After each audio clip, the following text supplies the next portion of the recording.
Morning সবাইকে। এখন বাজে সকাল 7টার মতো। আজ বাইরের আবহাওয়াটা খুব সুন্দর ছিল। যাই হোক, এখানে মিষ্টি বসে আছে বিছানায়, আর আমরা যতক্ষণ শুয়ে থাকবো ও ততক্ষণ পর্যন্ত শুয়ে থাকবে মিষ্টি। তো এখানে আমি ডাকছি, রাজীব শুয়ে আছে বলে ওও শুয়ে আছে পাশে। যাই হোক, রাজীব আমাকে বলে রাখে আর কি, সকালবেলা ওর ঘুম ভাঙে না সকাল সকাল, তো আমাকে বলে রাখেছে তুমি উঠে ডাক দিয়ে দিও। এদিকে মিষ্টি তোমাদেরকে দেখে হাই দিয়ে দিল। এদিকে আমি কাজ শুরু করে দিলাম, বিছানা উঠানো। তারপর বিছানা টিছানা উঠে এখানে দেখছি রাজীবের সাথে মিষ্টি খেলছে। বাপরে, পুরো মত্ত হয়ে গেছে খেলাতে।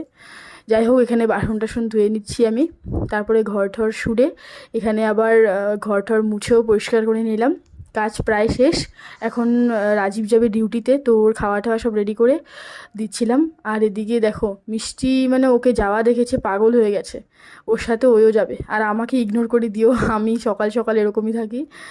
তো এখন মামিদের এখানে মিষ্টি যাবে। মামি মানে খুব ভালোবাসে মিষ্টিকে, তো সারাদিন মামির এখানেই থাকে। কারণ আমিও ডিউটি যাই, তো ডিউটি যখন যাই তখন ওকে একা রাখা যায় না, সেই জন্য মামির এখানেই থাকে। তো সারাদিন মামির এখানেই থাকবে ওই। তো এখন ডিউটি যাওয়ার সময় ওকে বাইকে করে নিয়ে যায়, দেখো সামনেটাতে ও বসেছে।